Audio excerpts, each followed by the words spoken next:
这个男人是中情局的顶级特工，面对敌人，他从来不会心慈手软，直接把俄国特种兵一枪给解决了。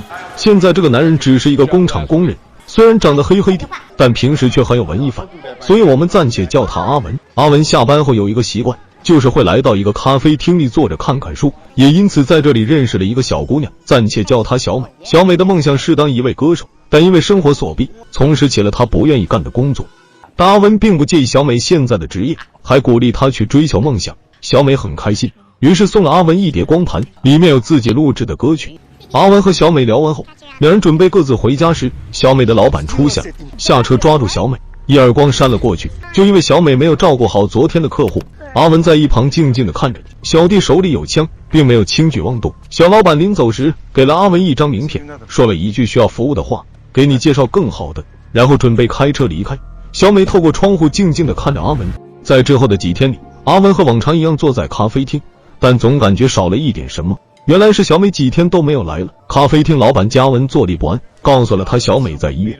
阿文来到医院，看见在重症病房的小美，阿文沉默了。在走廊里，阿文通过小美的闺蜜口中得知，小美晚上因为拒绝工作，于是被老板打成了重伤。阿文回到家中，一手拿起小美送的光盘，一手拿起老板送的小卡片，思考了很久，还是决定来到了老板的夜总会。直接找到了老板的办公室，拿出了自己所有的积蓄9800元美钞，想赎回小美的自由之身。但老板和众小弟只是看着阿文，不停地在嘲笑他。阿文知道了和他们讲道理是行不通的，于是把钱拿了回来，然后把桌上的骷髅头推到了老板的面前，转身朝着门口走去。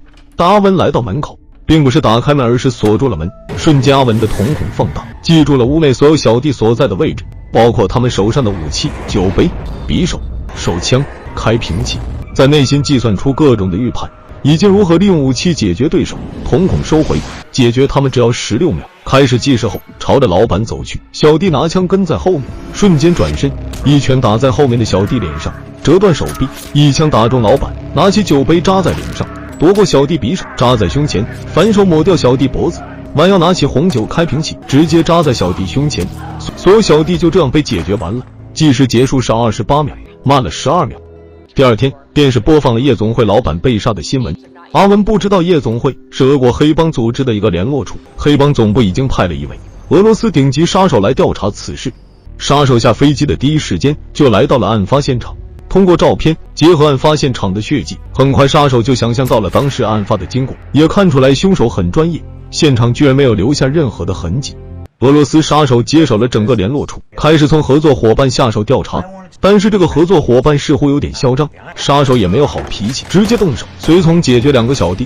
杀手继续沙包大的拳头，一拳拳地打在合作伙伴脸上，看着架势，并不只是教训他一下这么简单，简直就是想要他的命。随从看的都害怕。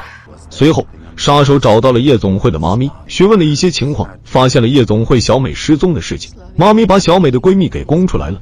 杀手来到了闺蜜家中，对闺蜜一顿的威逼，闺蜜忍受不了恐惧，说出了小美认识阿文的事情。最后杀手直接把闺蜜活活的勒死了。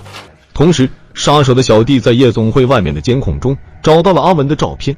晚上阿文正在家中看书时，身为特工出身的阿文发现了门外面有动静，于是警惕地来到了门口，迅速地打开门一看，原来杀手出现在了门前。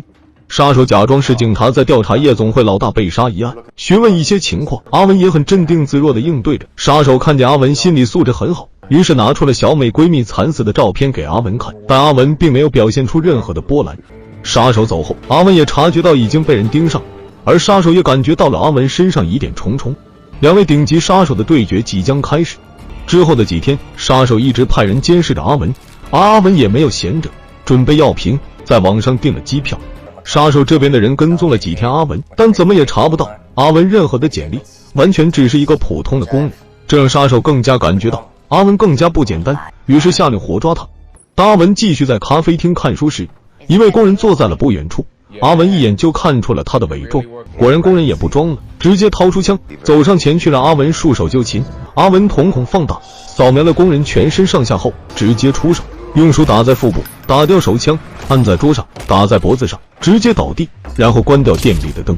在外面的杀手和小弟不知道里面发生了什么，也不敢轻举妄动。阿文直接走出来后，给杀手拍了一张照片。紧接着跑到了一个没人的废弃工厂里。杀手和小弟很快就追了上来，但很显然杀手低估了阿文的实力，一小弟直接被阿文偷袭打晕。但在小弟身上看到了一个警官证，原来是警察。杀手和小弟在工厂一顿搜索后没有找到阿文，于是直接来到了阿文的家中搜索，而阿文早已在监控中看着他们的一举一动。杀手和小弟们在阿文家中并没有找到什么，只有一瓶吃完的晕机药和网上订机票的网页。小弟们断定阿文已经害怕逃离了，而杀手却看出了阿文的套路，而且还知道此时阿文正在监视他们。阿文感觉到了杀手不简单，于是找到了中情局的老朋友梅姐，帮忙查一下他的身份。正在阿文和梅姐老公下棋的一会儿功夫，梅姐就坐着直升机带着消息回来了。梅姐告诉阿文，在夜总会被解决的小弟是俄国黑帮集团的据点，他就是集团老大，投资了石油、武器、夜总会多个项目，在政商两界没人敢碰他。而杀手是俄国特种兵出身，为人凶残，退役后做了顶级杀手。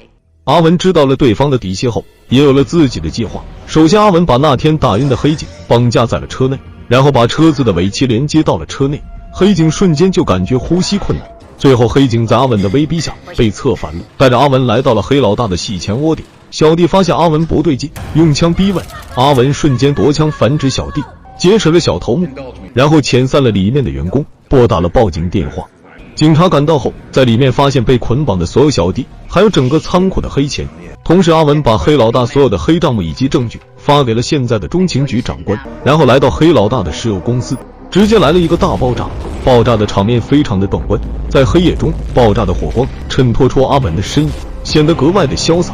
此时的黑老大非常的愤怒，命令杀手立刻把阿文给解决了。于是杀手直接把阿文工厂里的同事给劫持了，用同事的电话通知阿文30分钟不到杀掉所有人。阿文没有办法，只能坐公交车前往，而杀手早已布置了狙击手观察阿文已经离开公交车，只剩手机。突然工厂里的广播响起，小弟上前查看时，阿文出现，几下就把小弟给制服，扭断了脖子。随后阿文和胖哥配合，又轻松地解决了一名小弟，然后告诉胖哥把其他的同事们安全地送出。杀手也感觉到阿文已经来了，准备分开行动。瞬间工厂所有的灯光熄灭了，所有的门窗也开始紧闭。在黑暗中，阿文布置陷阱，解决一小弟。另一小弟上前查看，也被阿文偷袭刺穿了脖子。另一个小弟被阿文用电钻给解决了。一小弟感觉阿文就在周围，拿着枪一顿乱射，但射了个寂寞。阿文突然从身后偷袭，但被小弟反应过来，抓住阿文就是一顿猛撞。阿文随手捡起玻璃碎片，直接插在了小弟脖子上。阿文被这傻大个一顿猛撞后，感觉有点体力不支。此时胖哥送走同事们后又回来了，扶起了阿文，准备离开这里，但刚好被杀手射中了胖哥的腿。在危机时刻，两人只能分开行动。胖哥跑到了电闸旁，把所有灯光打开了，而小弟旁边的微波炉开始运转，瞬间发生巨大的爆炸，小弟也被炸成了碎片。现在只剩杀手一人。杀手随着血迹找到了胖哥的位置，胖哥面对杀手正想开枪时，瞬间玻璃被射穿，杀手受伤。原来是阿文拿着气定枪走了过来，对着杀手一顿射击。杀手拼命挣扎，表示各种不服，最后阿文给了他一个痛快，杀手就此结束了生命。影片的最后，阿文来到俄国，潜进了集团老大的房间内，把老大直接给电死了，从容的走出了老大的别墅，彻底的把整个俄国黑帮给解决了。